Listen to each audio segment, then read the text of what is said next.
حضور صلی اللہ علیہ وسلم کی سب سے چھوٹی صاحبزادی سیدہ فاطمہ رضی اللہ عنہا کی وفات 3 رمضان المبارک منگل کی رات میں ہوئی۔ اس زمانے میں عورتوں کے جنازے کو بھی اسی طرح لے جاتے تھے جیسا کہ آج کل مردوں کے جنازے لے جاتے ہیں۔ کوئی خاص پردہ نہ ہوتا تھا۔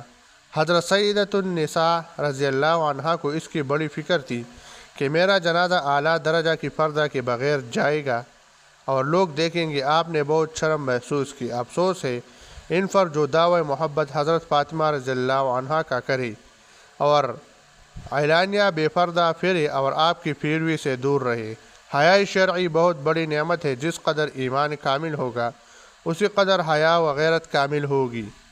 مرنے سے کئی روز پہلے آپ نے حضرت ابوبکر رضی اللہ عنہ کی زوجہ حضرت اسماء رضی اللہ عنہا سے اس کا ذکر کیا۔ انہوں نے کہا کہ میں نے حبشہ میں دیکھا ہے کہ عورت کے جنازہ پر درخت کی نرم شاخیں باندھ کر ایک نیم دائرہ صورت بناتے ہیں جس سے نعش نظر نہیں آتی، اور جیسا آج کل رواج ہے جس کو گہوارہ کہتے ہیں بنا کر دکھلایا۔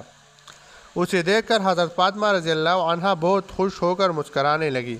آپ حضرت صلی اللہ علیہ وسلم کی وفات کے بعد صرف ایک دفعہ اسی بات پر مسکرائے اور حضرت اسماء رضی اللہ عنہا سے فرمایا کہ میری وفات کے بعد تم ہی مجھ کو غسل و کفن دینا اور کسی کو نہ آنے دینا، اور جیسا تم نے دکھلایا ہے میرے جنازے پر ضرور اسی طرح کا پردہ بنا دینا۔